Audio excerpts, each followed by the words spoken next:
नमस्कार, हमारे खास कार्यक्रम में आप सभी का बहुत स्वागत है। आपके साथ में हूं नलिनी पांडे। उत्तर प्रदेश के मुख्यमंत्री योगी आदित्यनाथ का आज जन्मदिन है।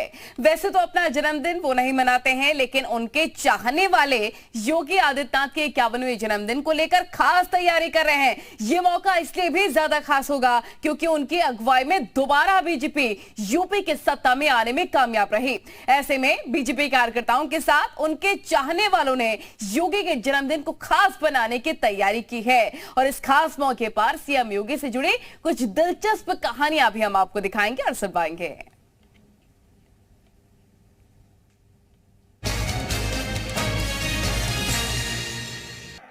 मैं आदित्यनाथ योगी ईश्वर की शपथ लेता हूं कि जिस योगी आदित्यनाथ के तौर पर उन्होंने यूपी सरकार में मुख्यमंत्री पद की शपथ ली, दरअसल उनका बचपन का नाम अजय सिंह बिष्ट है। अजय ने 1989 में ऋषिकेश के भरत मंदिर इंटरमीडिएट कॉलेज से इंटर की पढ़ाई पूरी की। इसके बाद गढ़वाल यूनिवर्सिटी से गणित में बीएससी की और फिर गोरखपुर यूनिवर्सिटी में फिजिक्स से एमएससी में एडमिशन लिया, लेकिन बीच में पढ़ाई छोड़कर घर लौट गए।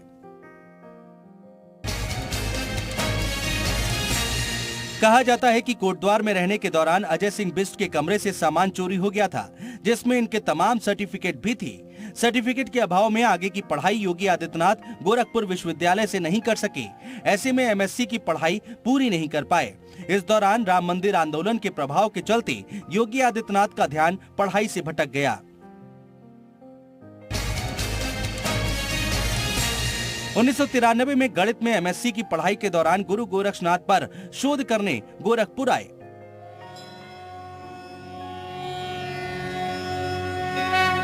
श्री राम भद्राय नमः।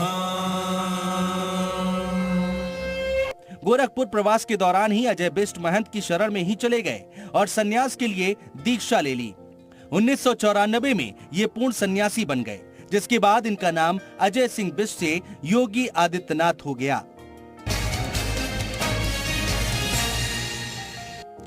यहीं से शुरू होती है योगी आदित्यनाथ के वैराग्य जीवन की कहानी। योगी आदित्यनाथ पढ़ाई बीच में छोड़कर घर तो लौटे, लेकिन उसके बाद बिना किसी को बताए घर से चले गए।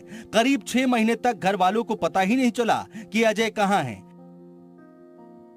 इस दौरान पिता आनंद सिंह ने हर उस जगह खोजबीन की जहां अजय के होने की संभावना थी। इसके बावजूद अजय सिंह की कोई खबर नहीं मिली।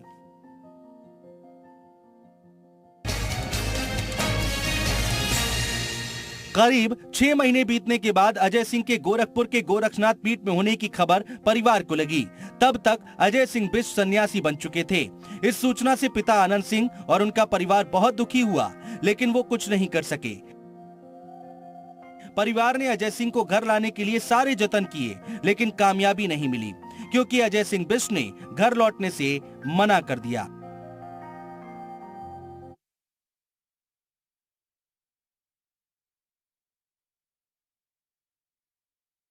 अपने गांव पंचूर आए।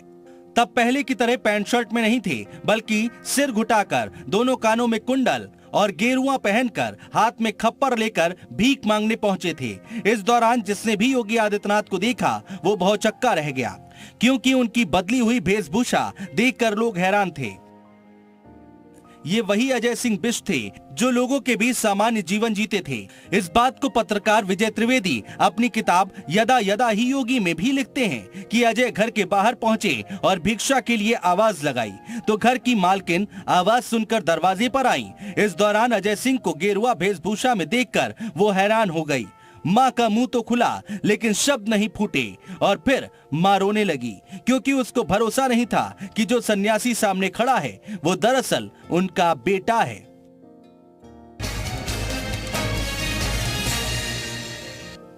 इस दौरान माँ ने खुद को संभाला और बेटे से पूछा, ये क्या हाल बना रखा है, घर में क्या कमी थी जो भीख मांग रहा है।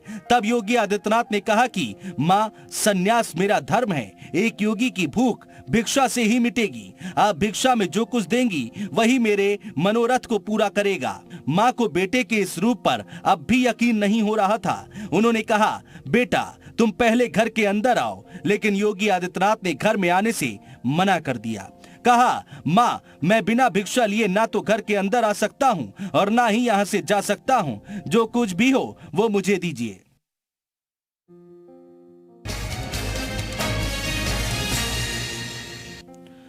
माँ बेटे की जिद की आगे हार गई। बेटा घर के अंदर नहीं आया। ऐसे में माँ ने अपने बेटे के लिए घर के अंदर जाकर भिक्षा लेकर आई, जिसमें थोड़े चावल और पैसे योगी आदित्यनाथ के पात्र में डाल दिया।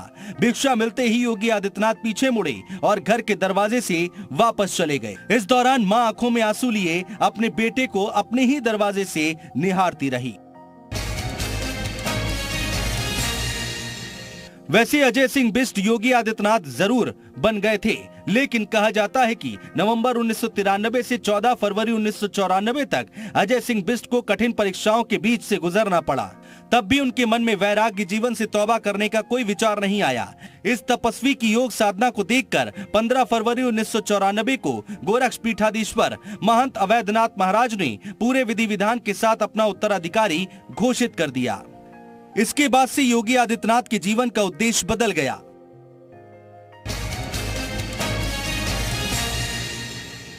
अब योगी आदित्यनाथ को गुरु दीक्षा मिल चुकी थी। गोरक्षनाथ मंदिर के महंत का आशीर्वाद मिल चुका था। उनको नई जिम्मेदारी मिल चुकी थी। लेकिन इस कामयाबी से पहले योगी आदित्यनाथ ने अपने गुरु को भरोसा दिलाया कि मैं इस जीवन में राजपाट पाने की कामना नहीं करता। मैं इस जीवन के बाद स्वर्ग और मोक्ष पाने की कामना भी नहीं करता।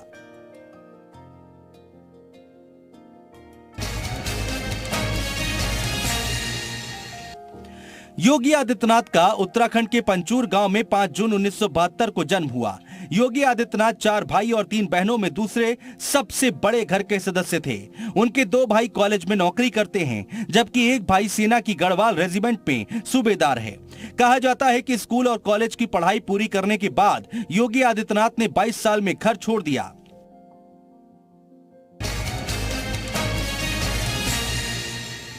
गोरखपुर में गोरखनाथ मठ की बड़ी मान्यता है। गोरखनाथ मठ के मठाधीश का भी यूपी की राजनीति में बड़ा प्रभाव रहा है।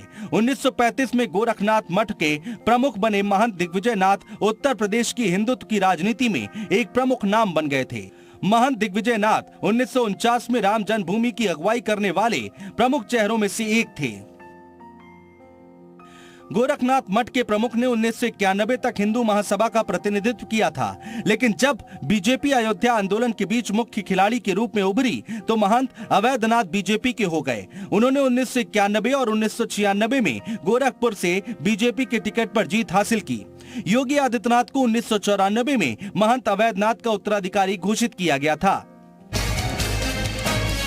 साल 1998 में 26 साल की उम्र में योगी आदित्यनाथ 12वीं लोकसभा के सबसे कम उम्र के सांसद बने। भले ही उनके गुरु अवैधनाथ गोरखपुर से चुनाव हारे हों, लेकिन योगी आदित्यनाथ कभी चुनाव नहीं हारे। अपने गुरु की तरह योगी आदित्यनाथ के बीजेपी के साथ तनावपूर्ण संबंध थे। उन्होंने अक्सर भगवा पार्टी पर हिंदुत्व विचारधारा को कमजोर करने का आरोप लगाकर आलोचना की, लेकिन बीजेपी के साथ बार बार तनाव के बावजूद पार्टी आदित्यनाथ से गोरखपुर सीट नहीं छीन सकी। 7 सितंबर 2008 को सांसद योगी आदित्यनाथ पर आजमगढ़ में जानलेवा हिंसक हमला हुआ था। इस हमले में वो बाल बचे थे। ये हमला इतना बड़ा था कि 100 से ज्यादा वाहनों को हमलावरों ने घेर लिया और लोगों को लहूलुहान कर दिया। 2017 में जब बीजेपी ने उत्तर प्रदेश में भारी बहुमत से चुनाव जीता तो योगी आदित्यनाथ पार्टी के साथ अपने इतिहास के कारण संभावित सीएम चेहरा नहीं थे। इसलिए जब पार्टी ने योगी को आधिकारिक तौर पर मुख्यमंत्री घोषित किया तो इस फैसले ने सभी को अचंभित कर दिया।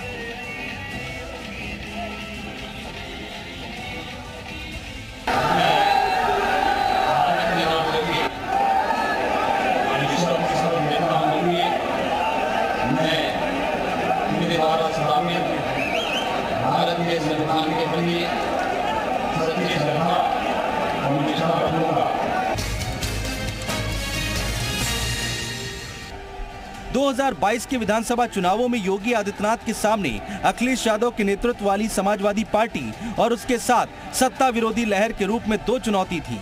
योगी आदित्यनाथ का चुनाव कैंपेन उनकी सरकार के पहले कार्यकाल में किए गए विकास कार्यों और राज्य की बेहतर कानून व्यवस्था की स्थिति के दावों पर ही केंद्रित था। हालांकि योगी आदित्यनाथ ने अब्बाजान और 80 बनाम 20 के फेर में ऐसा फंसाया कि एक बार फिर से बीजेपी सरकार बनाने में कामयाब रही। जब रिजल्ट सामने आया तो योगी आदित्यनाथ ने एक बार फिर से मुख्यमंत्री की कुर्सी संभाली, क्योंकि दूसरे कार्यकाल की ऐतिहासिक जीत दर्ज करने में बीजेपी कामयाब रही। योगी आदित्यनाथ ऐसे मुख्यमंत्री हैं जो 5 साल का कार्यकाल पूरा करने के बाद सत्ता में दोबारा आने वाले यूपी के एकमात्र सीएम बन गए।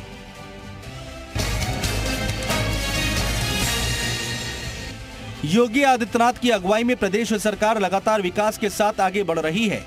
यूपी देश का पहला ऐसा राज्य है जो हर साल एक नए एक्सप्रेसवे का निर्माण कर रहा है। 2019 में ईस्टर्न पेरिफेरल एक्सप्रेसवे बना, 2020 में मेरठ एक्सप्रेसवे लोगों को चलने के लिए मिला, 2021 में पूर्वांचल एक्सप्रेसवे की सौगात मिली, 2022 में बुंदेलखंड एक्सप्रेसवे बनकर तैयार हो जाएगा, 2023 तक गोरखपुर एक्सप्रेसवे तैयार हो जाएगा, 2024 में गंगा एक्सप्रेसवे चलने के लिए मिल जाएगा, 2025 तक कानपुर एक्सप्रेसवे बनकर तैयार हो जाएगा।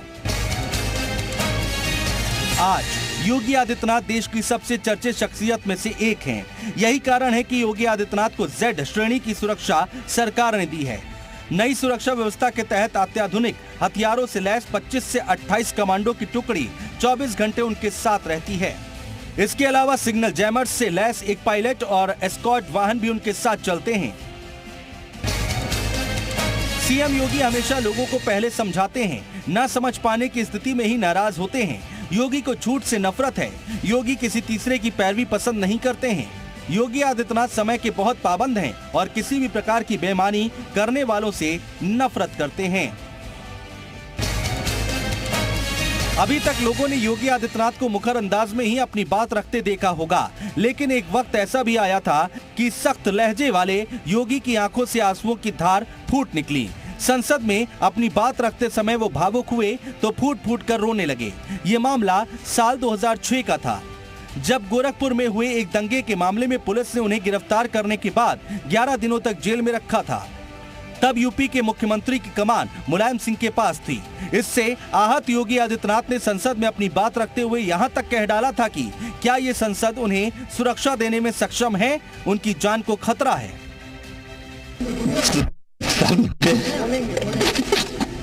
बोले डोंट बी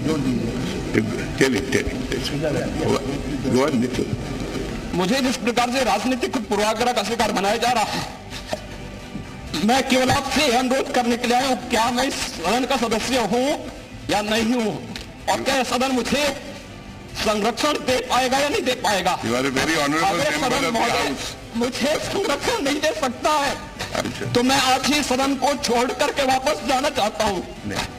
मैंने कोई महत्व नहीं रखता महोदय, मैंने अपने जीवन से संन्यास लिया है, अपने समाज के लिए मैंने अपने परिवार को छोड़ा है, मैंने अपने माँ बाप को छोड़ा है, लेकिन आज मुझे अपराधी बनाया जा रहा है महोदय, केवल राजनीतिक पूर्वाग्रह के तहत। वैसे योगी आदित्यनाथ का ये चेहरा सबको याद होगा, लेकिन उनको कई दफा भावुक होते देखा गया। गोरखनाथ मंदिर में योगी लोगों की समस्याएं सुन रहे थे, तभी एक 9 साल का बच्चा उनके पास पहुंचा। उसकी आंखों में आंसू थे। योगी ने उसे पास बुलाया और पूछा कि क्या हुआ, तो उस बालक ने बताया कि मैं रामलीला मैदान के पास रहता हूँ। माँ ने सामान खरीदने के लिए पैसे दिए थे, उसमें से मैं 90 रुपए का बैडमिंटन और शटल कॉक ले आया। घर पहुँचा तो माँ ने डांट कर पैसे वापस लाने को कहा। दुकानदार के पास पहुँचा तो उसने गाली देकर भगा दिया। इस बात को सुनकर योगी आदित्यनाथ हंसे और फिर अपने कर्मचारी से बच्चे को 90 रुपए देने के लिए कहा, जिसे लेकर बालक हंसता हुआ चला गया।